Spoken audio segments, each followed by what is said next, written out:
Moi, ce qui m'intéressait, c'était d'être un chef d'entreprise, mais d'être aussi un père présent, un mari aimant, un sportif, débordant d'énergie. Oui, je l'étais, j'adorais ma vie, et brutalement, tout s'est arrêté. Et là, brutalement, mon cœur s'arrête. Les pompiers vont arriver au bout de 25 minutes et le SAMU va arriver au bout de 45 minutes. Et le vrai défi, c'est pas de sauver le cœur en fait. Le vrai défi, c'est de sauver le cerveau parce qu'à chaque pression que tu exerces, même quand elles sont bien faites, et d'ailleurs, il faut briser toutes les côtes, tu n'envoies au cerveau que 25% de son besoin d'oxygène. Et là, 11h53, retour à une sinusoïdale normale. Et donc, je me suis retrouvé à faire l'expérience de la mort pendant 53 minutes. Moi, de leur dire, mais je veux parler à ma femme, et en fait, je comprends pas que je parle plus. Et là, de lui dire, on a, madame, une bonne nouvelle, c'est qu'il est sorti du coma, on a une mauvaise, c'est que ça s'est pas passé comme prévu. Je suis entre la vie et la mort, et puis des cas comme moi, ça existe pas vraiment. Est-ce que tu as eu d'autres alertes avant ton accident? C'est que des signaux faibles qui sont pas très dramatiques. T'as une image de toi-même déplorable, tu plonges dans la dépression, enfin, t'as une énorme perte de confiance en toi. T'avais du mal à supporter ton image? Ah bah, c'est détestable, quoi.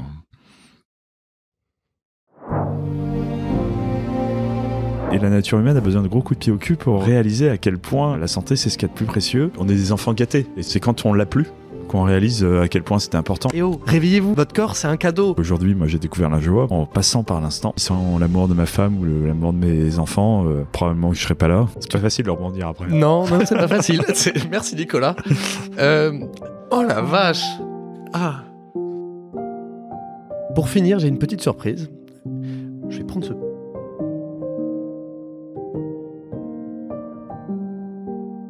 Avant de parler de ton accident, qui es-tu Nicolas? Est-ce que tu peux te présenter? Alors, je suis Nicolas Duep, j'ai 48 ans, je suis marié avec Valérie, on a 4 enfants, 3 garçons et une fille qui ont aujourd'hui entre 22 et 14 ans. Et j'ai un parcours d'entrepreneur, ce qu'on appelait Internet à l'époque, et puis la tech avec plusieurs sociétés, des levées de fonds, des LBO, des IPO, comme on dit dans cet univers. Et puis, je suis un fan de vélo, un fan de cyclisme. Je le pratique, mais je regarde aussi beaucoup le Tour de France. Et puis, je suis engagé dans les sujets de la société, notamment dans plusieurs associations entrepreneuriales. Et voilà, donc j'aime faire plein de choses et tout faire. Sur le papier, t'as une vie parfaite. J'ai une vie, en tous les cas, qui correspond à ce dont j'avais envie, ce dont j'ai rêvé. J'ai fait partie de ces gens qui ont eu la chance de toujours faire ce qu'ils voulaient et de ne jamais me questionner sur qu'est-ce que je vais faire plus tard. J'ai toujours voulu être un chef d'entreprise, créer des projets et j'ai eu la joie de pouvoir les concrétiser et de les mener, quoi. Et t'as un chef d'entreprise quand même qui est très aguerri.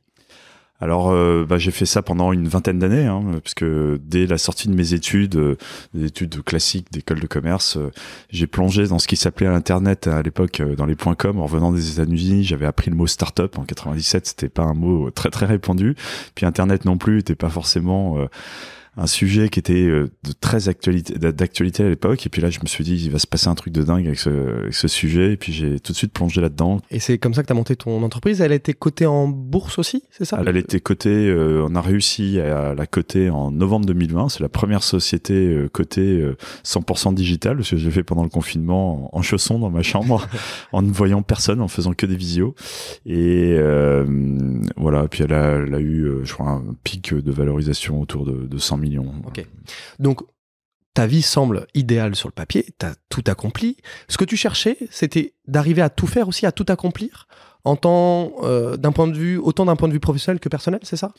Alors moi, oui, exactement, j'aime bien pousser tous les pions, tu sais, pour quelqu'un qui réussit une aventure entrepreneuriale, qui fait des milliards, mais qui a pas de vie personnelle, ou enfin, à mes yeux, il y a un petit sentiment d'échec, quoi. Donc moi, ce qui m'intéressait, c'était d'être effectivement un chef d'entreprise, mais d'être aussi un père présent, un mari aimant, un sportif, engagé aussi dans le monde associatif et ainsi de suite. Et donc ma vie, c'est pousser tous les petits pions. Alors ça fait des vies assez organisées et rangées entre 7h et 23h pour optimiser le temps et pour pouvoir tout faire. Et puis avoir l'énergie de tout faire. Voilà, c'était cet exercice, le game, c'était ça. Ok. Qu'est-ce que tu aimais dans cette vie-là? En fait, c'est l'intensité. Il y a plusieurs choses. D'abord, tu fonctionnes un peu avec une sorte de carte. Tu vois, il faut écrire un livre, il faut faire ceci, voilà, comme un jeu vidéo. Il faut arriver à accomplir différentes étapes. Et puis quand ça se passe bien et que ça se déroule, ben tu te shootes aussi un peu à l'adrénaline parce que quand tu as réussi à faire un truc, c'est dingue, on l'a réussi, alors maintenant on en fait encore un plus dingue, quoi. D'accord, donc c'était un peu réussir à construire le métier de tes rêves, les aventures extraordinaires que tu voulais. Et comment t'étais en tant que chef d'entreprise? T'étais quelqu'un qui était débordant d'énergie, Alors oui, moi j'ai toujours été, mon premier livre, qui s'appelle Votre énergie est inépuisable, était écrit sur ce défi qui est celui d'un chef d'entreprise, à savoir être une station-service à énergie. Quand tu es un chef d'entreprise, il faut que tu donnes de l'énergie à tes salariés, bien sûr, mais aussi à tes actionnaires, à tes fournisseurs, à tes clients. Le projet, il va se concrétiser parce que tu mets de l'énergie et puis tu fédères tout le monde et t'embarques tout le monde dans ton histoire. Sans cette énergie, il n'y a pas de projet, quoi. Et donc, débordant d'énergie, oui, je l'étais, et puis même très soucieux de ma capacité à me recharger et de pouvoir toujours donner et de donner plus, toujours plus. Ce qui me donne cette impression que t'optimisais un peu tout dans ta vie. T'optimisais ton temps, t'essayais d'avoir le maximum de contrôle pour essayer de faire rentrer tous ces prismes, en tout cas, dans ton quotidien. Effectivement, tu t'es formé aussi à avoir cette forme de contrôle, cette forme d'optimisation, tu sais, les mots que tu apprends dans les écoles de commerce et puis au gré de ton business, optimiser, maximiser. Tu comprends très très vite que pour être performant, il faut être bon là-dedans. Et donc tu l'apprends, tu as l'intuition, tu t'exerces, tu compares avec les uns et les autres, tu discutes, et puis petit à petit tu développes ta propre méthode et puis tu deviens bon, quoi. Ok. Ce qui me fait poser une question, c'est, avant ton accident, t'arrivais à quelle heure au boulot pour tout faire? C'était quoi tes semaines types? Alors, moi, j'étais pas un bûcheur gigantesque. J'étais à 9h au bureau et j'aimais bien être là pour le dîner le soir. Donc, j'étais là vers 19h, 19h30. Maintenant, entre 19h et 19h, entre 9h et 19h, pardon, tout était optimisé. Ouais. Et c'était optimisé pour pas perdre de temps. Et toute la perte de temps était généralement une source de stress parce que ça m'agaçait de te retrouver à gaspiller des minutes ici ou là pour un transport, pour quelqu'un que t'attends. Enfin, tu vois le genre de nervosité que ça peut générer. Voilà, je travaillais pas trop le week-end non plus parce que j'étais conscient qu'il fallait que je fasse aussi attention à moi. Mais à côté de ça, je faisais 12 000 km de vélo par an, donc ça veut dire 4 à 5 séances par semaine. Tu t'organisais comment pour les séances? C'était plutôt le week-end, une grosse sortie le week-end? Alors je faisais 2 séances de home trainer le soir, et puis le week-end 2 sorties sur route, notamment une de plus de 100 bornes, donc tu étais au minimum 4 heures sur la route le dimanche, et puis le samedi 3 heures, quoi. Ok. Et donc, raconte-moi ce qui s'est passé le dimanche 9 mai 2021 à 11h. Voilà, alors comme tu le dis, j'adorais ma vie et brutalement tout s'est arrêté à cette date-là. Donc moi je suis parti rouler en Vallée de Chevreuse, c'est à l'ouest de Paris. C'est un peu le terrain de jeu des cyclistes parisiens parce que malheureusement on peut pas rouler dans Paris. Et j'ai roulé avec un copain qui rentre sur Rambouillet pour lui parce qu'il habite là-bas, et moi je rentre sur Paris, j'habite Paris Centre pour le déjeuner dominical. Et en fait, dans une côte qui s'appelle la côte de la Belle-Image, qui relie le plateau la Gif-sur-Yvette au plateau de Saclay, c'est une côte à 7%, j'ai 60 km dans les jambes, je tourne tranquille les jambes, j'ai le cœur à 132, et là, brutalement, mon cœur s'arrête. Et c'est un endroit où il y a un rail de sécurité, et donc je m'affale dessus. Et là, c'est écran noir, donc tout ce que je vais te raconter, et ce que j'ai raconté dans le livre, on me l'a raconté, parce que moi, je me souviens plus de rien à ce moment-là. Mais le miracle, c'est que derrière moi, il y a 3 vélos qui voient que j'ai un problème, et qui vont venir à ma hauteur me porter secours, et c'est un médecin et 2 gendarmes. Donc ils vont pouvoir me déclipser, tu sais, sur les vélos de course, c'était clipsé, et donc m'allonger et commencer tout de suite à pratiquer les gestes de premier secours, pendant que le gendarme sécurise la zone. C'est une route qui est assez passante à cet endroit-là, même le dimanche matin. Et puis le troisième à servir à chercher à savoir qui je suis, parce que j'avais bien des papiers d'identité, mais ils étaient dans ma poche arrière de la tunique de vélo. Et c'est vrai que j'avais jamais imaginé qu'on n'allait pas me retourner pour savoir qui je serais. Voilà, ils vont masser, et puis les pompiers vont arriver au bout de 25 minutes, vont prendre le relais, et le SAMU va arriver au bout de 45 minutes. Donc, normalement, les pompiers, ils ont un défibrillateur. Alors ils ont des défibrillateurs, mais en fait moi c'était pas un problème de fibrillation, c'était une coronaire bouchée, donc ils vont pas arriver. Et puis tu sais, dans les gestes de premier secours, au bout de 9 minutes, en général t'as à peu près 3% de chance de sauver le cœur. Et le vrai défi, c'est pas de sauver le cœur, en fait. Le vrai défi, c'est de sauver le cerveau, parce qu'à chaque pression que tu exerces, même quand elles sont bien faites, et d'ailleurs, faut briser toutes les côtes, tu n'envoies au cerveau que 25% de son besoin d'oxygène, donc le cerveau grille. Et là, les pompiers, dans la loi française, quand ils commencent à masser, eux, ils n'ont pas le droit d'arrêter. Seul un médecin peut leur dire je décrète la mort de la personne. Donc ils vont prendre le relais et puis se relayer toutes les 2 minutes jusqu'à l'arrivée du SAMU, qui lui va arriver avec l'intuition que il se passe encore quelque chose dans mon cerveau, parce qu'il aurait pu décréter ma mort. D'ailleurs, il pensait à ce moment-là que j'avais plus de 65 ans. Et à ce moment-là, se décider de jouer le tout pour le tout, faire des injections d'adrénaline très puissantes, et me mettre sur la table à massage, parce que c'est encore un autre appareil différent du défibrillateur qui est dans le camion, et mettre un énorme choc. Et là, 11h53, retour à une sinusoïdale normale. Et donc, je me suis retrouvé à faire l'expérience de la mort pendant 53 minutes. Quoi. Donc, tu es resté mort pendant 53 minutes. En tout cas, le cœur ne fonctionnait plus. Alors, voilà. Alors après la définition de la mort, je sais que tu auras des auditeurs qui sont pointus là-dessus. Non. Mais donc, il n'y a pas complètement mort cérébrale, puisqu'il y a encore un petit champ électrique. Après, on ne sait pas très bien ce qui s'est passé, mais ce qui est sûr, c'est que je suis en cœur à la pompe pendant 53 minutes. Et tu l'as très bien dit, lors d'un arrêt cardiaque, le cœur cesse de pomper le sang, interrompant l'apport d'oxygène au niveau du cerveau et au niveau des organes vitaux. Et le massage cardiaque permet en fait de maintenir d'environ 25% la circulation sanguine normale vers les organes vitaux, notamment le cerveau et le cœur. Et donc les 3 premières minutes d'un massage cardiaque, c'est le plus important, parce que c'est comme si tu étais en apnée avant de recevoir le massage cardiaque. Exactement, et en fait, vous pouvez faire l'expérience, vous faites une apnée de 2 minutes, bon déjà vous sortez un peu rouille, puis là vous avez besoin d'hyperventiler, l'exercice pour vous rendre compte de ce que c'est vous mettez juste une petite paille et puis vous essayez de ventiler avec la petite paille et vous allez voir que vous allez exploser, quoi. Et donc en fait c'est ça qui se passe. Et moi probablement que au moment où il me déclipse du vélo, est-ce que le cœur est arrêté à ce moment-là ou est-ce qu'il s'arrête en ce moment, à cet instant-là? On ne sait pas, mais il est fort probable qu'en fait j'ai eu ce qu'on appelle un no flow, donc une période de non massage, mais finalement très réduite. Et comme tu le dis, c'est très important de masser très vite. Et en fait, dans la vie réelle, ça arrive jamais, parce que le temps que tu t'organises, tu fais tout de suite 1 minute minimum d'apnée. Et c'est ce qui fait que les gens ont beaucoup de séquelles quand ils arrivent à réchapper à l'arrêt cardiaque. Il y a quand même 60 000 morts subites par an en France, avec 3% de rescapés seulement, et avec beaucoup des séquelles pour ces raisons. Et moi, j'ai peut-être eu encore un miracle, la chance inouïe d'avoir finalement quelques secondes. Tu n'es pas toujours suivi par un médecin et des gendarmes dans ta vie quotidienne? Non, et donc ceux qui sont les mieux traités, c'est les arrêts cardiaques quand ils se passent sur une table d'opération, parce que là on a tout le matériel et on a les pros qui sont autour, et donc c'est pris en charge immédiatement, quoi. Donc c'est ton fils, Louis, qui apprend la nouvelle en premier, c'est ça de ce qui Alors se en passe? fait, les médecins, les gendarmes vont trouver qui je suis, ils vont appeler, on est dans l'annuaire, ils vont appeler à la maison, et ils vont tomber sur Louis qui vient de rentrer, et mais tu sais d'ailleurs, personne décroche le téléphone fixe, personne n'interroge le répondeur, mais pareil, lui aussi a l'intuition que ça a l'air d'être important, et il va décrocher, et le gendarme va lui dire que j'ai eu un problème, sa maman n'est pas là non plus, elle est à Saint-Roch, qui est un peu plus loin dans Paris, et il va lui demander d'essayer d'appeler sa maman et de la ramener pour lui dire que c'est assez grave, pour pas trop l'inquiéter, mais elle va quand même entendre que j'ai perdu connaissance.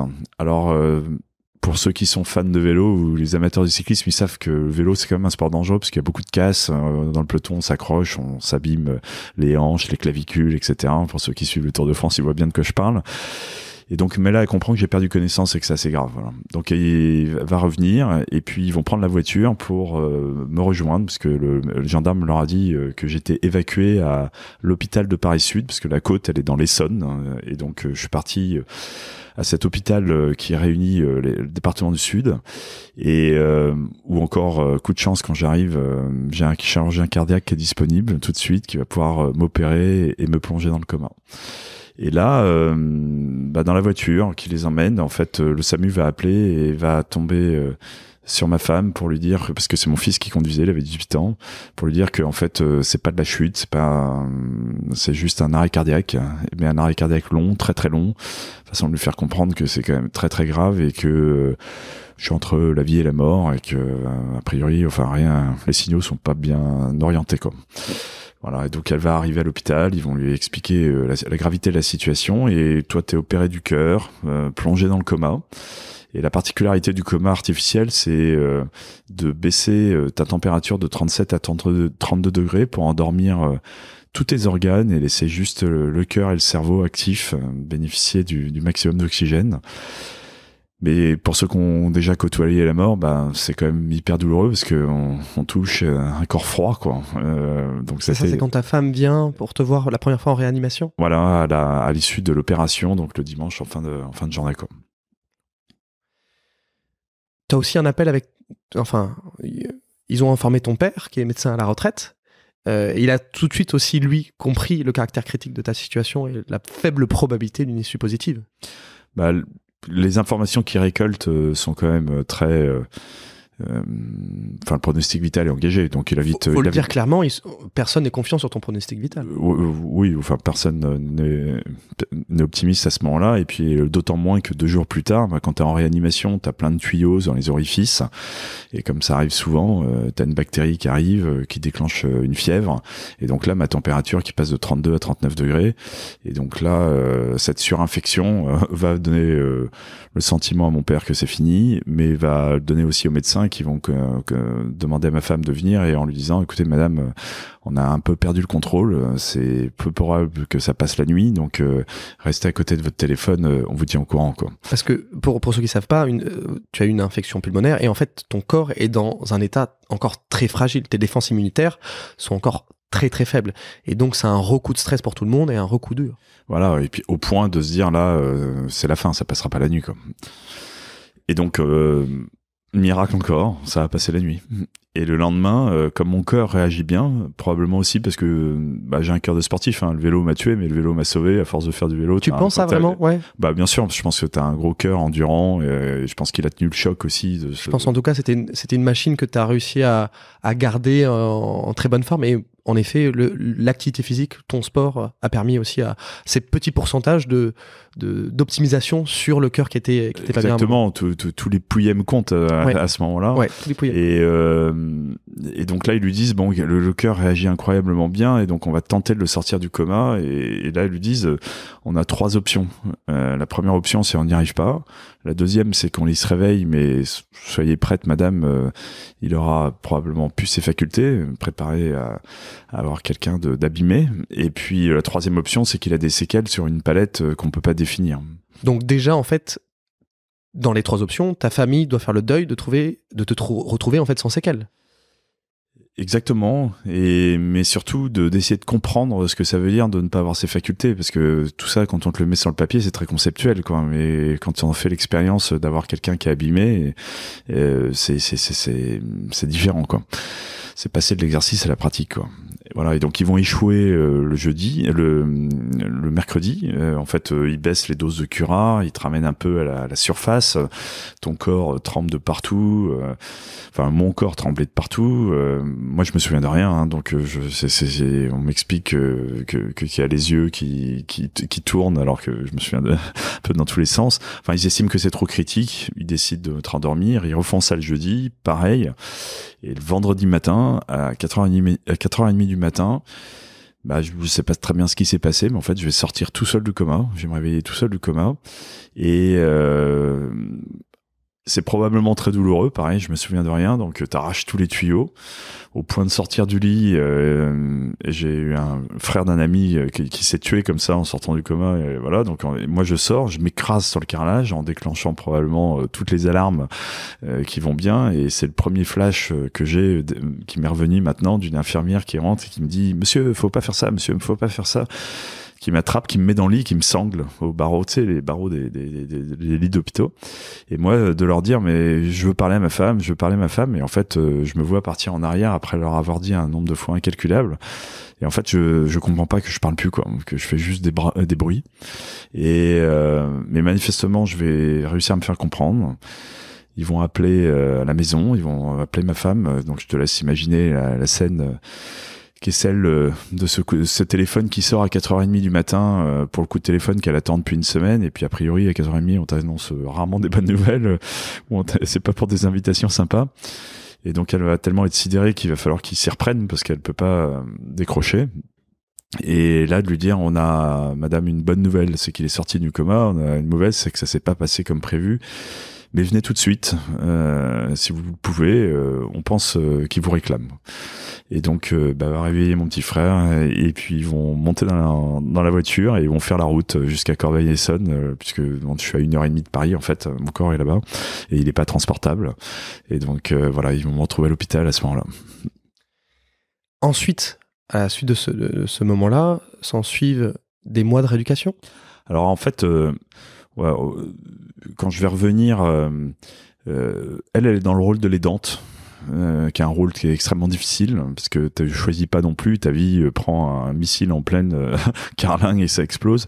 Et donc elle avait 1h30 à faire le matin, 1h30 le soir. Elle avait les enfants, les 4 enfants à gérer, son boulot, etc.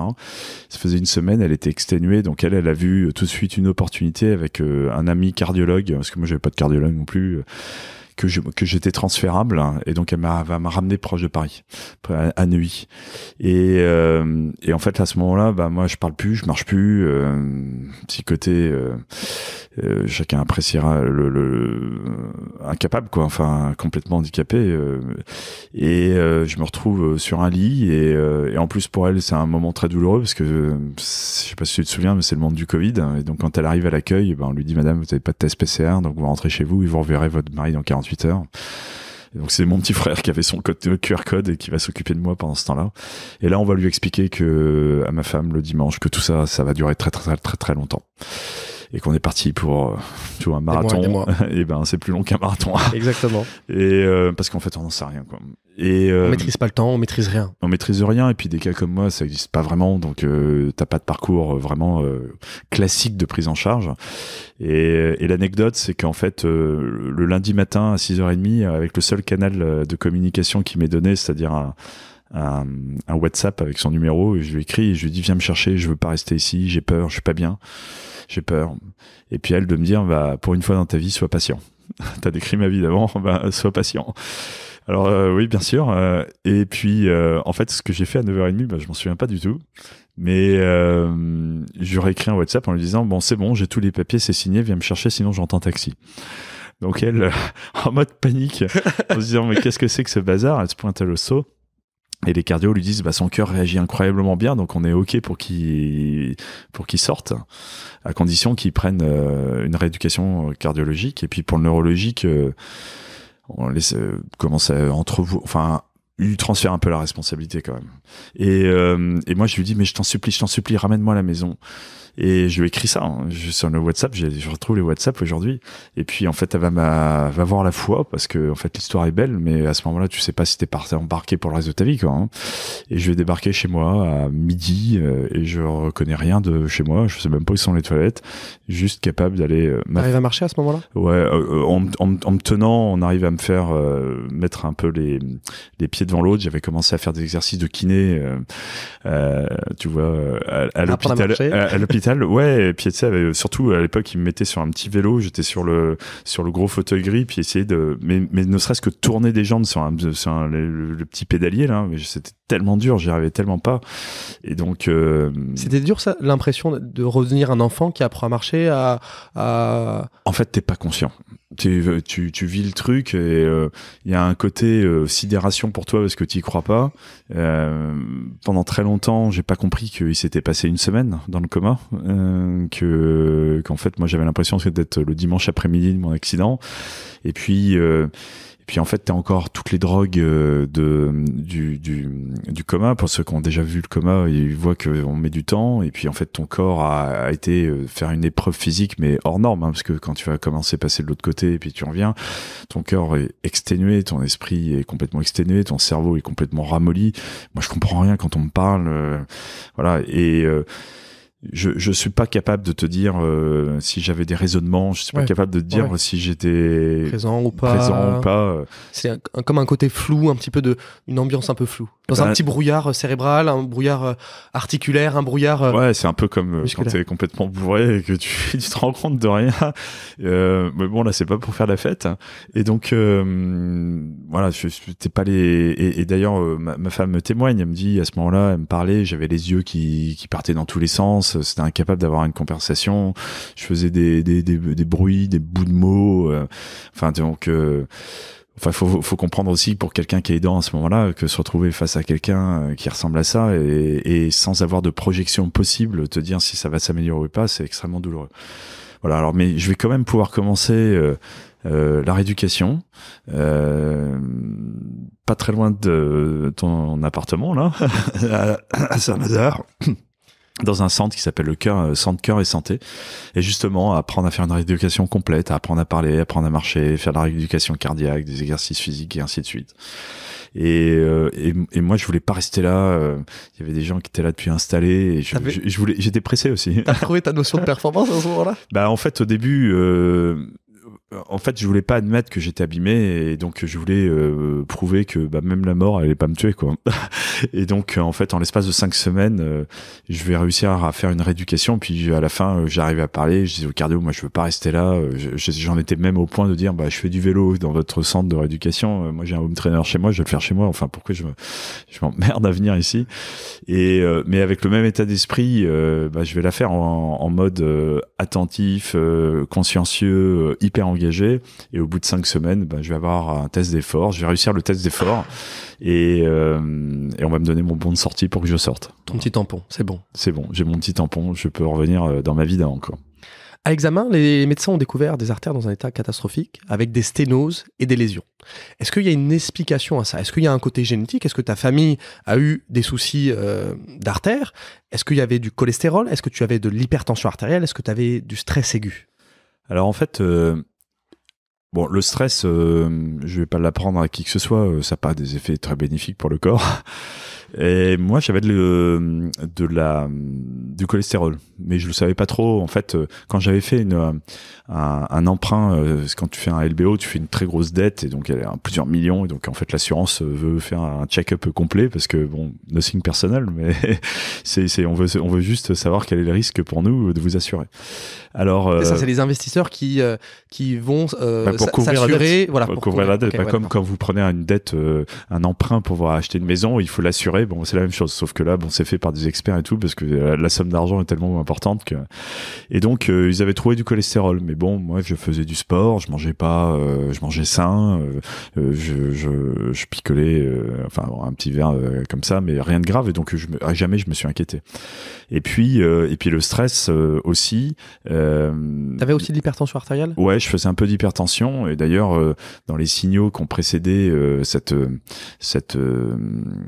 arrêt cardiaque, tu vois, j'ai découvert à un moment donné les angoisses nocturnes et je prenais la main de ma femme, je la mettais sur mon cœur, ça me calmait, je me rendormais. Et donc en fait, l'hypertension, ça oxyde ton cholestérol. Et tout le monde a besoin de cholestérol, c'est des petites bulles lisses, c'est très bien pour la libido, etc. Sauf que quand c'est oxydé, ça crée des petites aspérités et puis ça coagule et ça crée des plaques. Et en même temps, moi, mon hypertension, ça affine mon artère et ça l'abîme. Et donc il y a un bout de plaque qui a cassé et puis qui a obstrué l'artère et qui a provoqué l'arrêt cardiaque. Maintenant, j'avais 45 ans. J'ai aucun antécédent familiaux, médicaux, etc. Maintenant que je te le dis, ça devient évident, mais sauf qu'à ce moment-là, te dire je vais oxyder avec mon stress, je vais oxyder mon cholestérol. C'est des choses qu'on ne sait pas. En fait, l'hypertension artérielle, c'est vachement minimisé aussi, malgré tout, dans la société. Tension artérielle importante, ça veut dire que ça va être une pression, une tension excessive exercée sur la paroi des artères, qui va venir aussi rigidifier la paroi des artères. Et ça va entraîner donc des maladies cardiaques. Et quels sont les symptômes de cette hypertension artérielle? Il y en a très peu ou pas. Donc, ça veut dire que ça se traduit par en général le stress, le sommeil, ce genre de trucs. Voilà. Mais bon, on vit des vies, comme tu l'as dit, quand tu as décrit ma vie d'avant à 100 à l'heure, ça fait partie du package. Donc, tu t'inquiètes pas pour ça plus qu'il n'en faut, quoi. Ouais. Est-ce que toi, tu m'as commencé à me parler des alertes que tu as pu avoir avec la main sur le cœur avec ta femme. Est-ce que tu as eu d'autres alertes avant ton accident? En fait, j'avais un peu de fatigue et puis j'étais un peu un peu stressé. En fait, moi, j'ai toujours vu un peu la suite. J'ai toujours imaginé la suite. Et puis là, pour ma boîte, j'avais du mal à imaginer. Je voyais pas bien. D'ailleurs, je disais beaucoup à ma femme, je vois pas la suite, je vois pas où. Et en fait, ça m'a créé un surstress, quoi. Et alors, la partie introduction en bourse te met déjà un niveau de stress hyper violent. Mais là, tu t'en rajoutes une couche. Et donc, c'est que des signaux faibles qui sont pas très dramatiques, parce que sommeil pas très bon, j'étais pas très attentif. 4 jours avant, j'avais eu un accident de scooter. Alors ça faisait 20 ans que je faisais du scooter dans Paris, j'avais jamais eu de problème. Mais j'avais pas été attentif. Une voiture qui avait freiné, je m'étais encastré dedans. J'avais plein de signaux comme ça. Mais en même temps, t'as tellement appris dans ta quête de performance et dans ta formation à faire de ta santé un peu une variable d'ajustement de ton ambition et de ta performance, que bon, à 20, 30 ans, 40 ans, ça passe à l'aise. Et puis quand en vieillissant, ça passe plus, quoi. Tu mets en avant dans ton livre le fait donc d'observer ces signaux faibles. Est-ce que tu peux m'expliquer un petit peu ce que tu entends par là, d'observer ces signaux faibles?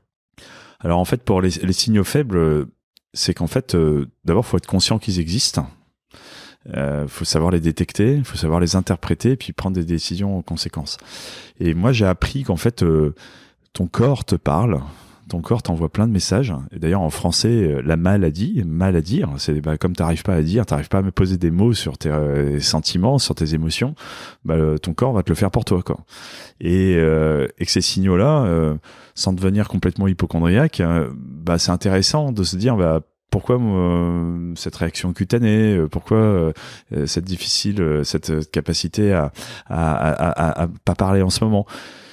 Et avec tout ce que j'ai vécu, tu te dis aussi qu'il n'y a pas de hasard, quoi, que si ça arrive, et donc prendre le temps de les détecter, prendre le temps de les analyser, prendre le temps de mettre un sens à tout ça, ça peut économiser quand même pas mal de grabuge pour plus tard, quoi. Je suis d'accord.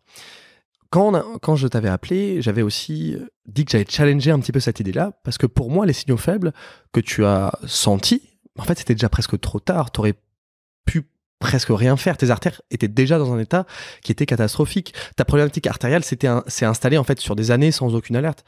Là où tu aurais pu avoir une réelle action efficace, ça aurait été surtout d'avoir peut-être plus de connaissances sur comment prendre soin de ses artères, ou au minimum d'avoir effectué un contrôle chez son cardiologue.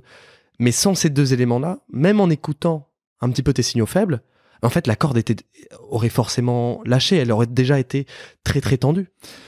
Alors en fait, c'est amusant. C'est-à-dire que les signaux faibles, quand ils sont faibles, c'est pas très grave. C'est une variable d'ajustement. Parce que t'as mis ta zone de risque, comme quand on t'en discutait. Le problème, c'est qu'à bout d'un moment, quand ils sont plus faibles, ils deviennent forts. Et quand ils sont forts, t'es embarqué dans le toboggan et c'est parti, t'as plus de recul. Et donc, ça se questionne aussi sur la façon, notamment pour ceux qui ont des professions un peu sous pression et ainsi de suite, sur la question d'être accompagné, quoi, d'avoir quelqu'un, un tiers à tes côtés qui est capable de te dire, là, je sens que t'es en train de déraper, peu importe la profession du tiers, que ce soit psy, coach. En tous les cas, c'est pas quelqu'un de ta famille parce que lui, il est conflicté. Prendre une décision, tu m'aurais dit le mercredi matin, il faut que tu changes de vie. Je lui ai dit, t'es gentil, mais mes enfants sont scolarisés, ils adorent. Ma femme a un job qu'elle trouve génial. Moi, j'ai pris des engagements vis-à-vis de plein d'investisseurs. Je peux pas changer de vie. Enfin, je suis quelqu'un de responsable. Et donc c'est trop tard, quoi. Et effectivement, c'est trop tard. Mais si toi, tu y arrives pas à changer face à ces signaux faibles, pourquoi les gens, ils vont arriver à trouver, à les écouter et à véritablement changer? Prendre en amont et faire attention. Donc, par exemple, quand tu es entrepreneur ou chef d'entreprise, être suivi médicalement, parce que ça fait partie, le capital santé fait partie de la valeur de la boîte. Alors, il n'a pas de place dans son bilan, il n'a pas de place dans son compte d'exploitation, mais quand il n'y a plus de santé, il n'y a plus de boîte. Hein. Donc, c'est ce qui nous est arrivé. C'est pas complètement déconnant. Et donc, être suivi, il y a des centres qui suivent un peu toutes ces personnes et professions à risque. Et les entrepreneurs sont quand même très exposés à ce genre de risque, très largement supérieur à la moyenne. Et par exemple, tu me dis un cardiologue, oui, il faut faire un check un peu plus complet parce qu'un check, il m'aurait fait juste un test d'effort, il aurait rien vu. Il fallait un Doppler pour aller voir dans les artères qu'il y avait des couches et que on aurait pu me sauver à ce moment-là, quoi. Et encore une fois, plutôt prévenir et se dire comment je peux garder mes artères en bonne santé.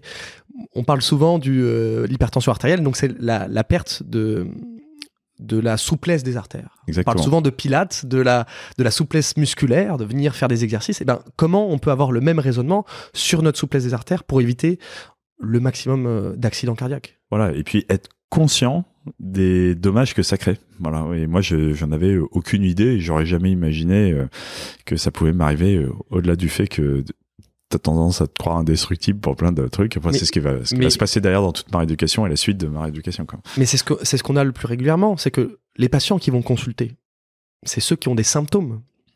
Et ce que j'aime bien répéter à certains de mes patients pour rigoler, c'est pas parce que tu n'as pas le zizi qui gratte que tu n'as pas d'IST, ce n'est pas parce que tu as pas de symptômes que tu es en bonne santé.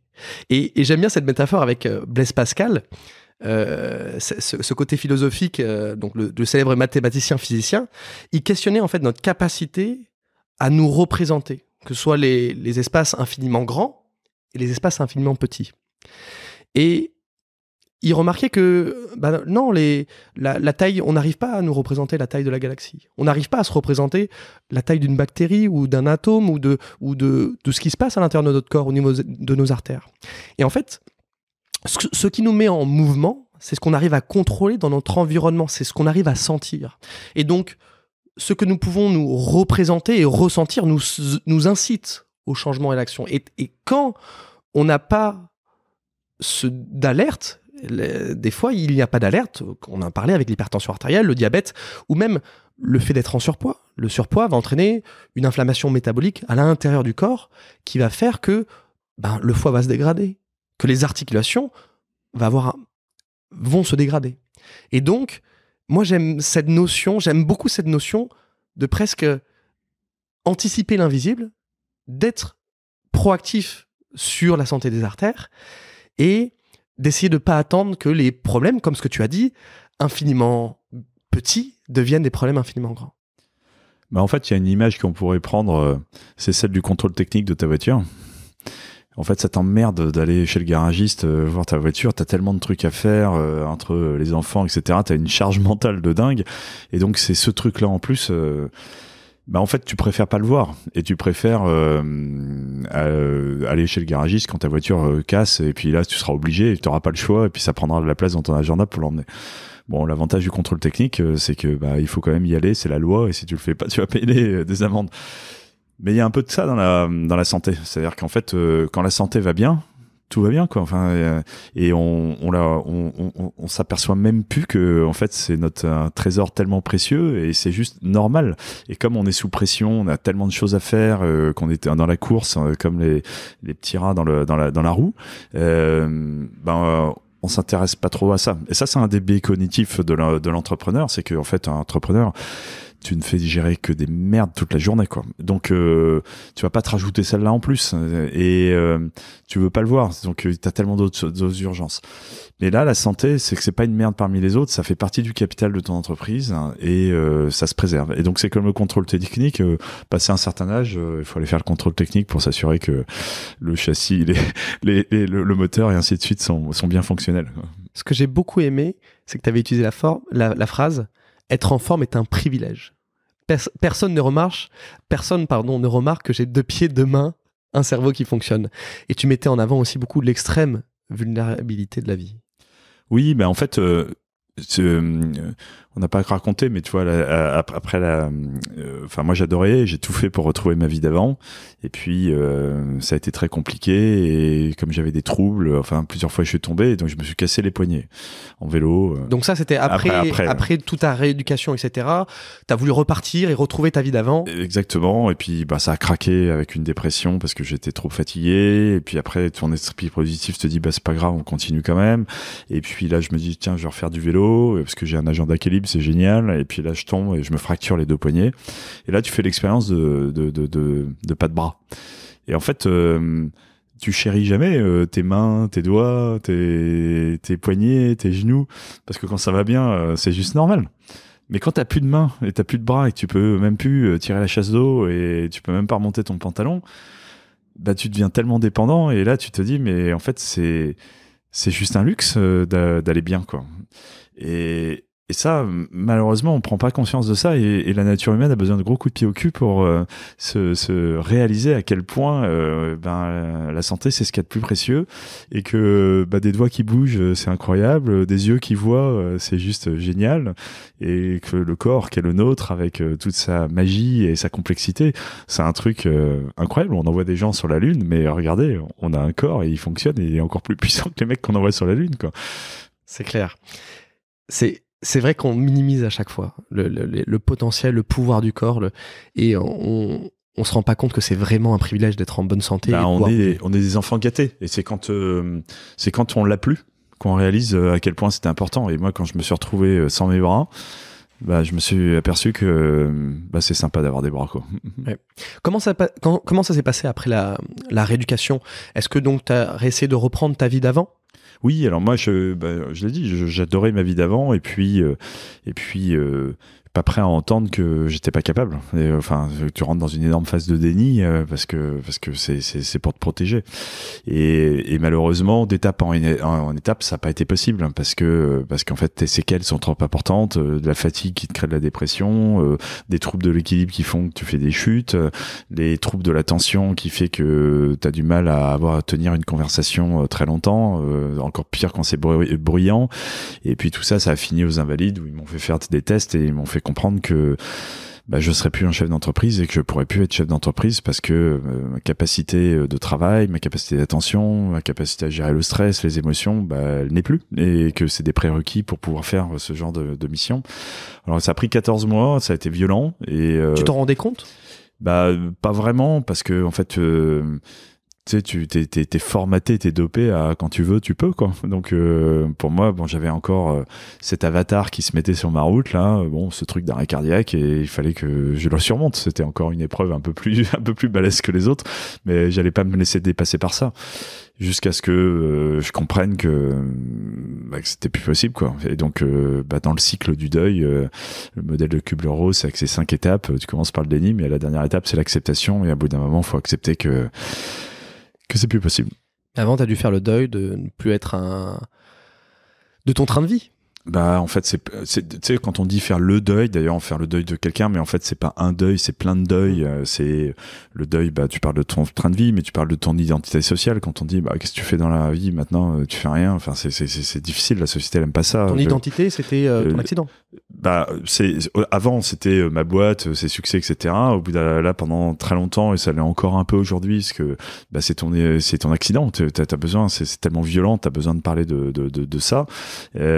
Mais après, c'est aussi pour une femme un mari qui n'est plus exactement le même, donc il faut faire aussi un peu le deuil de son mari. C'est le deuil pour notre couple de projets qu'on imaginait pouvoir faire et qu'on pourra pas faire. Voilà, donc c'est tout ça, c'est des processus qui prennent du temps, et il y a un truc que tu contrôles pas du tout dans la vie, c'est le temps et la façon dont ton corps se régénère. Mais un truc qui est magique aussi dans le corps humain, c'est qu'il se régénère, quoi. Le cerveau, il se régénère, il y a plein de choses qui se régénèrent, et on sait pas trop comment, d'ailleurs. Plein de scientifiques qui travaillent là-dessus, mais c'est ça aussi la magie du truc. Et voilà, il faut accepter, quoi. C'est vrai que tu passes d'un contrôle absolu de ta vie, père de famille dévoué, chef d'entreprise, à une perte de contrôle totale de ta vie. En fait, t'apprends dans la vie que tu contrôles quand même pas grand-chose, quoi. C'est-à-dire que moi, j'ai pas contrôlé mon temps dans le coma, j'ai pas mon temps dans la mort, déjà. Pourquoi 53 minutes? Pourquoi dans le coma et je sors tout seul? Pourquoi dans la rééducation? Et c'est juste les fondamentaux de ma vie, ça. Mais en fait, la vie, c'est une vague, et t'es juste bon à surfer la vague, quoi. C'est pas toi qui va créer la vague. Et donc, en fait, de réaliser ça, ça rend aussi très humble, parce que, en fait, quand les événements arrivent dans la vie, tu les acceptes tels qu'ils se présentent, et tu passes de cet état d'esprit avec les volontés toutes triomphantes de je veux, j'ai décidé que je veux, et mettre une énergie de dingue pour concrétiser des choses qui sont pas concrétisables. Et là, tu t'aperçois que la vie, en la surfant, elle est aussi un peu plus facile qu'en essayant de buter, comme un lapin d'Iracel, coûte que coûte, sur un mur que t'as décidé de craquer, quoi. Et donc, comment t'as fait? T'as dû donc renoncer à ton entreprise. Comment tu t'es reconstruit par rapport à ça? Alors en fait, ça y va beaucoup par étapes.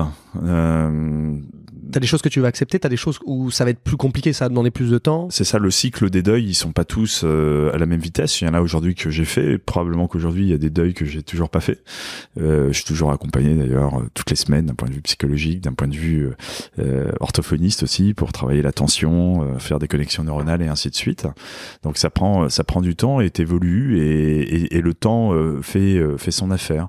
Et puis après, tu sais, dans le changement, ce qui est le plus dur, c'est de lâcher quelque chose que tu comprends et que tu maîtrises pour quelque chose dont tu ne sais pas ce qu'il y a, quoi. Et c'est ça l'angoisse du coup du changement. Et c'est pour ça qu'il y a le déni, c'est pour ça que tu te crispes. Et moi, petit à petit, la nouvelle vie se fait parce que au début, tu racontes ton histoire et tu vois qu'elle a beaucoup d'impact. Donc du coup, tu te mets à écrire un livre, le deuxième d'ailleurs, 53 minutes sur vivre et renaître, à témoigner, à faire des conférences. Là, en l'espace d'un an, j'ai dû faire 100 conférences dans beaucoup d'entreprises, dans des lycées. Puis je rencontre des gens comme toi après, au bout d'un moment. Et finalement, tout ça donne aussi beaucoup de sens parce que il y a une question qui est centrale, c'est qu'il t'est arrivé un pet, tout est détruit. Alors pas mon couple, mais d'un point de vue professionnel. Mais c'est comme ça. Et qu'est-ce que j'en fais ? Et de répondre à la question qu'est-ce que j'en fais ? On a tous à la réponse oui, c'est comme ça. Et qu'est-ce que j'en fais ? Ça se fait en testant et en écoutant ton cœur. Alors aujourd'hui, il y a plein de choses que je fais et qui sont une évidence, mais il y a plein de choses que j'ai essayé aussi et qui n'ont pas marché. Et puis tu vois que ça parle pas à ton cœur, que ça donne pas de sens et ainsi de suite. Et ta vie se reconstruit petit à petit comme ça, mais sous contrainte aussi de handicap. Moi, je suis incapable de travailler 5 jours par semaine ou dans des horaires que je faisais avant. Besoin de beaucoup dormir, besoin de faire des siestes, une fatigabilité, etc. Donc, tu as des contraintes aussi de ce type-là qui s'imposent à toi et qu'il faut accepter. Donc cette partie-là, ça va être sûrement l'hypoxie cérébrale qui a fait que, pour l'instant, au niveau en tout cas, au niveau des neurones, il y a eu une atteinte, malgré tout, des séquelles qui peuvent rester en fonction de tout ça. Cette fatigabilité un peu plus importante, ce côté, cette concentration, etc. Oui, c'est exactement ça. C'est en fait, tu sais, je reprends cette histoire de la Lune, mais moi j'ai découvert là que on envoie des gens sur la Lune, mais on a dans le corps humain un cerveau dont on connaît en vrai pas grand-chose et un cœur, alors qu'on maîtrise pour le muscle qu'il est, mais ce qui s'y passe et comment ça fonctionne, on maîtrise non plus pas grand-chose. Donc on a juste à proximité, en nous, deux trucs qui sont des territoires absolument dingues de découverte. Et voilà, donc moi j'apprends à vivre avec le cœur, à écouter avec le cœur, à faire confiance. Ça veut pas dire que j'ai débranché le cerveau, mais un équilibre des deux. Mais c'est vrai que j'étais très cérébral. Et puis en même temps, être très attentif à ce qu'on est en train de faire dans le cerveau. Et c'est l'exercice que je fais avec mon orthophoniste, Clarisse, que je salue. Et c'est passionnant parce que tu vois des exercices que j'étais incapable de faire il y a 6 mois, que j'arrive à faire maintenant. Et c'est des trucs très basiques. Et je suis sûr que dans tes auditeurs, ceux qui ont fait des AVC, etc., qui le font comme moi et qui voient que c'est dur, t'as des progrès et ça se mesure. Et donc c'est hyper satisfaisant. Donc ça redonne confiance parce que on n'a pas parlé de ça, mais c'est vrai que quand tu te retrouves avec ton arrêt cardiaque, ta boîte, t'as une image de toi-même déplorable, tu plonges dans la dépression. Enfin, t'as une énorme perte de confiance en toi, quoi. T'avais du mal à supporter ton image ? Ça détestable, quoi. C'est-à-dire que ça aussi, c'est le deuil de ton identité, comme on avait parlé, le deuil du fait que tu avais une posture sociale qui pouvait être rêvée et tu passes d'une identité de quelqu'un qui a subi un accident et qui n'arrive plus très bien à communiquer au début, qui n'arrive pas qui manque d'équilibre. Tu sais, aujourd'hui, je suis handicapé. Ça s'appelle les handicaps invisibles. Tu me vois, t'en sais rien, mais enfin bon, j'ai bien mes papiers. Je passe encore du temps chez la psy pour accepter le fait que je suis handicapé. J'ai pas envie qu'on me ramène à mon accident. J'ai pas envie qu'on m'enferme dans mon handicap. J'ai pas besoin de la compassion. Et en même temps, j'ai envie qu'on me reconnaisse dans mon accident parce que ça a tellement chamboulé ma vie que je peux plus faire comme avant et donc je fais des choses nouvelles. Donc c'est très paradoxal. Donc ça prend encore beaucoup de temps, tu vois. Ça c'est encore un truc que probablement on en reparlera dans un an. Tu me réinviteras, on verra où j'en suis, mais pour le moment c'est pas encore très très clair. Et c'est vrai que d'assumer, tu vois, le mot handicap, qui est un mot en français dans notre culture qui est pas valorisant, hein, qui est bah voilà, c'est dur. Maintenant j'en parle parce que je le suis, puis c'est comme ça et au contraire, bah je vais en faire une force et donc maintenant je suis invité dans des conférences avec des handicaps et en fait je témoigne de la vulnérabilité parce qu'en fait tu vois, dans ces premiers témoignages et dans ces premières confs, les gens viennent me voir, me racontent ceci, c'est bravo, vous avez le courage de ça, et puis en fait je me suis aperçu que je vivais un peu dans un monde de bisounours où tout va bien, mais qu'en fait, tout le monde a des merdes, tout le monde a des problèmes, tout le monde a des souffrances, mais qu'en fait, rares sont les personnes qui osent en parler parce qu'ils ont peur d'être jugés, ils ont peur d'être éjectés du système, et donc chacun garde ça pour soi, garde ses souffrances.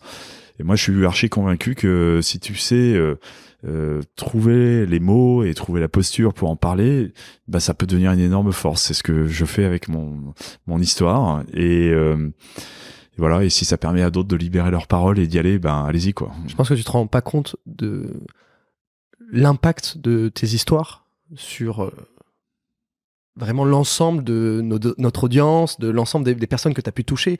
Parce que nous, tu nous as touchés en tant que professionnel de santé, mais aussi en tant que personne qui s'imaginent vivre des activités et on va dire des traumatismes aussi importants. Donc autrement dit, toi, tu as un message qui met en avant, qui rend les gens proactifs. Et c'est ça que j'adore. C'est-à-dire que les gens, ils vivent ton traumatisme avec toi. Et surtout, tu rends les gens moteurs de leur santé. Tu viens les prévenir et dire « Eh oh, réveillez-vous. Votre corps, c'est un cadeau. Allez-y, prenez soin de vous, bougez. Mettez plus de mouvement. » Et ça, je trouve que c'est exceptionnel parce que tu as réussi à faire une opportunité qui est vraiment, je vais le qualifier de dramatique, en... Pas une opportunité. Alors pardon, c'est pas une opportunité, mais un accident. Quelque chose de, voilà, un accident qui était dramatique, en une opportunité de transmettre des bonnes valeurs, de transmettre un message fort. Et c'est ce que tu es en train de faire. Et pour moi, c'est comme ça que je t'ai connu. Et c'est pour ça que j'ai aussi eu la petite larme à l'œil quand j'ai pu lire ton livre dans un café. Bah, en fait... c'est ce que petit à petit j'ai découvert. Mon métier d'avant, en fait, quand tu es chef d'entreprise, tu fais des financements, bah, tu as un compteur d'histoire pour pouvoir séduire des fonds d'investissement et récupérer de l'argent, et tu le fais avec ton cerveau. Et maintenant, bah, tu témoignes d'une histoire, parce que c'est pas une histoire générique, et puis elle est assez singulière, mais avec le cœur, et puis pour mettre, comme tu dis, mettre les gens en mouvement. Donc je dis éveilleur de conscience et ouvreur de cœur aujourd'hui, un peu dans ma mission de vie. Mais pour ceux qui vont bien, bah, de chérir que ça va bien et de rendre grâce pour ça, parce que c'est pas juste normal, et que quand il y a pu. Et puis ceux qui ont eu des accidents, parce que les traumas crâniens, les AVC, même des arrêts cardiaques ou des cancers. Bah on choisit pas, ça tombe dessus, ça fait mal, ça casse la vie. Mais bon, à un moment donné, moi je leur passe le message, il y a un cycle du deuil, allez le plus vite possible à la case acceptation, parce que là on s'enferme dans la case déni tellement c'est douloureux. Et puis une fois que vous avez accepté, ben qu'est-ce que vous en faites? Et faut en faire on a tous un trésor, et faut pas hésiter à y aller quoi. Et donc ces traumatismes-là développent une hypersensibilité du cœur, de relation à l'autre, spirituelle. Et ça, c'est une grande force. Et puis, si on veut bâtir une société meilleure, c'est comme ça qu'on va le faire. C'est pas en étant avec des tableaux Excel et des cerveaux, quoi.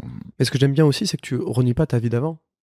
Alors moi, je renie pas de ma vie d'avant. D'ailleurs, quand je suis invité beaucoup dans les lycées, tu sais, je fais beaucoup les terminales. Moi, je leur dis, il y a pas de secret. Si vous voulez fonder une famille, acheter un toit, enfin, faut bosser, faut être performant, faut être bon. Il y a pas de secret, faut y aller, quoi. Mais en revanche, au gré de votre chemin, interrogez-vous sur votre performance, est-ce qu'elle est juste? Parce qu'en fait, au début, ben, on se construit une personnalité, souvent avec ses blessures d'enfance, avec ses parcours, des rencontres plus ou moins bonnes. Et on peut devenir bon, mais est-ce que c'est juste? Est-ce que c'est pour son ego? Est-ce que c'est pour le pognon? Est-ce que c'est pour attirer l'attention d'un père ou de quelqu'un, ou pour paraître le meilleur de la classe?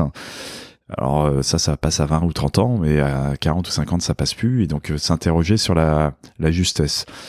C'est votre cœur qui va vous le dire. Mais sauf qu'on est tellement pas formé au cœur, on est à des atrophiés du cœur, on est formé du cerveau à devenir des stars de Excel et des tableurs et des PowerPoint. Mais mais apprendre à écouter son cœur, apprendre à lui faire confiance, c'est un vrai défi. Et je pense qu'on est appelé à ça. Et notamment les jeunes aujourd'hui, ils ont cette intuition. Tu sais, aujourd'hui, les entreprises disent beaucoup, pour recruter des jeunes, ils cherchent du sens. Et moi, je dis, ils cherchent pas du sens, parce que du sens, c'est un jugement de valeur là-dedans. Ils cherchent du cœur. Parce que le cœur, il est authentique, il est intense, il est direct. Et ils cherchent cette intensité-là, cette vérité. Et dans un monde où on a déjà tellement consommé, où on a déjà compris qu'il fallait arrêter de consommer dans tous les sens, ce qui reste, c'est cette verticalité, c'est ce cœur, c'est cette authenticité.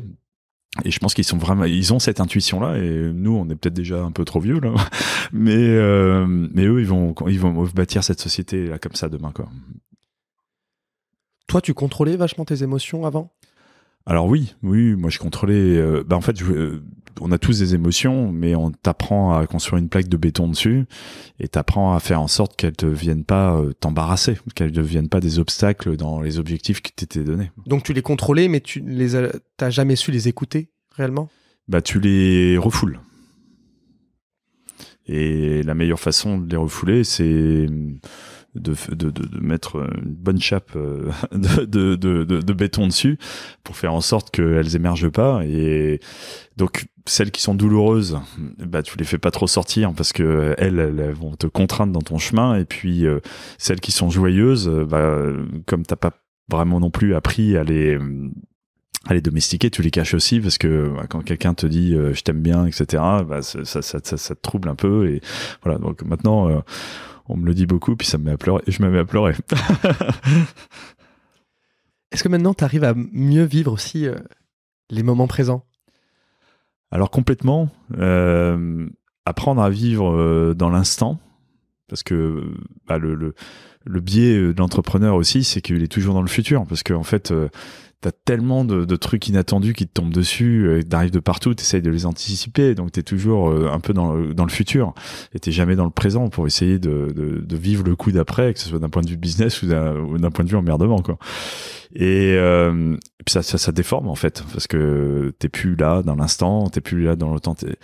Et donc j'ai beaucoup travaillé ça avec la psy, pour arriver à découvrir. Et puis pour ceux qui s'intéressent, on va pas tout développer là, mais dans le livre on revient sur Bergson, tout le chemin pour arriver dans Matière et Mémoire, à découvrir que l'instant, c'est la mémoire, c'est l'identité, c'est la liberté, c'est donc la joie. En fait, c'est en étant dans l'instant qu'on découvre la joie. Et qu'aujourd'hui, moi, j'ai découvert la joie, justement en passant par l'instant. Et c'est tellement plus agréable. Mais c'est vrai que quand t'as un calendrier qui est organisé par tranche de demi-heure, ça y va. Et t'es en fait 5 minutes ou 10 minutes avant la fin du rendez-vous, t'es déjà sur le suivant. Enfin, t'es jamais réellement dans l'instant. Et dans une rencontre, tu vois, c'est pour ça que j'aime bien aussi les podcasts plutôt que les émissions, c'est que il se passe un truc, et puis tu sais pas à quel moment il va se passer un truc. Est-ce que c'est au bout d'une demi-heure, au bout de 45 minutes, il y a une pépite qui va sortir. Et ça, faut laisser du temps, mais tu le contrôles pas, le temps, quoi. Et donc, dans toutes ces relations humaines, pas les enfermer dans des calendriers, c'est une grande découverte, ouais. Et il y en a qui l'ont découvert avant moi par eux-mêmes, et je les félicite. Vous êtes très forts. Mais je peux dire aussi qu'en témoignant dans les entreprises, il y a une grande majorité qui a toujours pas compris non plus, quoi. Ah ça c'est clair. Voilà. Et puis dans nos patients aussi, c'est pareil. On a encore un bon chemin à faire sur ça. Quand je lis ton histoire, la première pensée que j'ai eue, c'était, je pensais à ta femme, à tes enfants. En fait, la pire douleur, c'est pour en fait ceux qui t'entourent, rendre vraiment, en fait, l'hommage que j'aimerais bien rendre, et on était d'accord sur ce message-là, c'était waouh, les accompagnants font un travail formidable. C'est une épreuve qui demande du courage et de la résilience. Et je le répète régulièrement à tous mes patients, prendre soin de soi, c'est aussi prendre soin des gens qu'on aime. Et la santé, d'un point de vue, c'est pas purement égoïste de prendre soin de soi. C'est très altruiste de prendre soin de soi. mon orthophoniste, ça m'avait utilisé une image très très forte parce que moi je culpabilisais, j'avais tellement plus d'énergie, m'occuper des autres, je peux plus, tu vois, ça m'a même été dur d'avoir des conversations avec mes enfants quand tu y arrives plus, tu culpabilises. Et elle m'a dit, tu sais, la vie c'est un peu comme quand t'es dans un avion et puis qu'on déclenche la sécurité. Il y a le masque qui tombe. Et d'abord tu mets ton masque. Et puis ensuite, tu t'occupes des autres. Mais si t'as pas de masque, tu vas pas pouvoir t'occuper des autres. Donc là, aujourd'hui, recharge ton énergie, reprends ta santé, et puis tu vas pouvoir t'occuper des autres. Et cette image, elle est très juste, elle est très forte, parce qu'en fait, c'est ce qu'elle illustre ce que tu viens de dire, c'est que quand t'es en mauvaise santé, tu peux pas t'occuper des autres. Et je te rejoins sur cet hommage que moi j'appelle les aidants. En fait, l'aidant, c'est un rôle de l'ombre. Personne n'en parle. Tu sais, tout le monde demande des nouvelles de l'accidenté, personne demande des nouvelles de l'aidant. Parce que l'hôpital, parce que c'est la traumatisme, la douleur physique. Mais l'aidant, il se retrouve embarqué dans une histoire qu'il a pas choisie non plus. Et lui, en plus, ce qui est extrêmement difficile, c'est qu'il est totalement conscient de ce qui se passe. Moi, j'étais complètement drogué.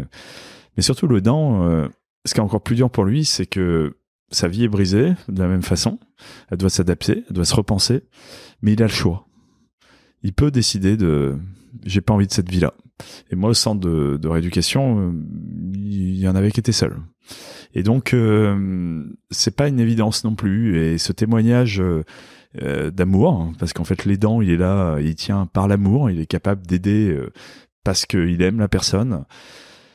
Et ça non plus, c'est pas normal. C'est pas juste facile. Et combien est-on en fait, dans la vie, on est tous appelés à être des aidants pour nos aînés, pour notre conjoint, pour nos enfants. À un moment dans notre vie, on va devoir être aidant. Et ça tombe jamais au moment où on en a envie. Ça tombe jamais au bon moment. Et en fait, la seule façon de tenir, c'est l'amour qu'on va porter et qu'on a envie parce qu'on a une vieille mère qu'on a envie d'accompagner, et combien je vois de gens qui ont cette force-là de se dire je vais me mettre un peu en retrait professionnel pour pouvoir accompagner ma maman qui va mal, ou je pense à cette femme qui m'a témoigné dans des premières conférences, c'était même pas une conférence d'ailleurs, c'est juste un témoignage, et qui m'a dit Nicolas, j'ai beaucoup de compassion pour votre femme parce que moi mon mari a eu un accident et aujourd'hui il est handicapé à 90%. On était dans un cabinet de formation de ce qu'on appelle outplacement pour les personnes de 55 ans et plus. J'avais vu elle se faisait virer de sa boîte parce qu'elle était plus performante, mais elle s'occupait de son mari, quoi. Et elle a pas choisi ça non plus. Et ça, c'est fort. Et en fait, sans aidant, on serait pas là. Moi, aujourd'hui, sans l'amour de ma femme ou l'amour de mes enfants, probablement que je serais pas là. Probablement que c'est peut-être ça aussi qui m'a fait revenir de la mort et du coma. Et en tous les cas, si j'ai la chance d'être là devant toi à parler, on va remercier ensemble ma femme, parce que sans elle, t'aurais pas ce podcast. Et je pense qu'on reçoit bien l'amour, en fait, de ta femme à travers ton intervention, hein, de toute façon. Je lui rends hommage à la fin du livre.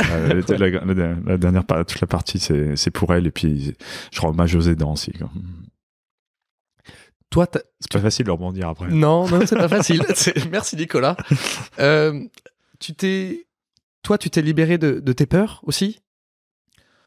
Alors, je serais très présomptueux de dire que j'ai plus de peur. Ce qui est sûr, c'est que ta relation à la mort, elle évolue, et comme c'est quand même la peur ultime, la mort, c'est un fait, ça va arriver. Les stoïciens le considèrent comme un fait. C'est l'image qu'on s'en fait qui est extrêmement traumatisante. Voilà. Alors après, dans mon quotidien, si j'ai encore plein de peurs, parce que en fait j'avais un capital stress, je l'ai dilapidé, donc maintenant je me mets à stresser sur plein de trucs. Je deviens un peu hypocondriaque aussi à chaque fois que là, j'ai un peu la voix rauque, mais ce matin je me suis levé, j'avais pas de voix parce que j'ai une espèce d'angine. Et là, c'était merde, conservé pour ce moment-là, ça montait crescendo. C'est exactement ça. Donc il y a plein de choses qui t'inquiètent. Je m'inquiète plus pour les miens aussi. En fait, ton hypersensibilité développe aussi ces formes d'inquiétude. Mais en même temps, l'angoisse ultime, c'est que au bout de la flèche, il y a la mort. Et enfin, en fait, on vit tous Et on se prépare tous à mourir. Et toute notre vie, c'est se préparer à mourir. Et donc, j'ai vu que sur le bout de la flèche, c'était le triomphe de l'amour. Et mais que l'amour, ça se décrète pas 3 minutes avant de mourir. Ça se construit tout au long de sa vie.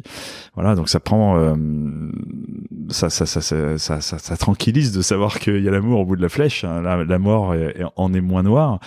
Mais après, dans mon quotidien, ouais, j'arrive à me faire stresser sur plein de trucs. J'ai une dernière question. Toi qui optimisais tout ce que tu faisais, maintenant, ta notion du temps a changé depuis ton accident. Est-ce que tu arrives à l'appréhender d'une autre manière? Est-ce que tu arrives aussi à avoir des moments où tu te laisses à ne rien faire? Parce que tu étais tout, tu as organisé ta semaine vraiment de manière millimétrée. Est-ce que maintenant, tu as du temps pour vivre, pour toi, même sans programmation? Alors moi, j'avais pas l'impression de pas vivre. Hein. Alors, ça c'est important. Pardon, je me suis mal exprimé. Mais en tout cas, c'était une notion où chaque moment de vie que tu mettais était millimétré et très optimisé. Voilà, mais l'adrénaline, il y a un in à la fin, hein, c'est une drogue. Hein. Donc justement, cette intensité de vie était celle qui me faisait avancer.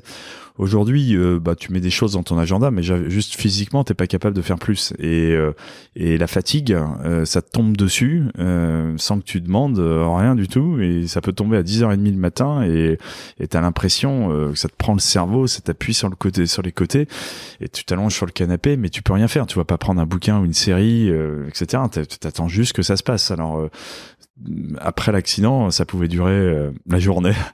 Et puis plusieurs fois par semaine. Alors maintenant, ça tombe épisodiquement dans la semaine sur des tranches de 2 ou 3 heures. Ça peut tomber 2 fois, 3 fois. Enfin, donc ça, faut aussi accepter.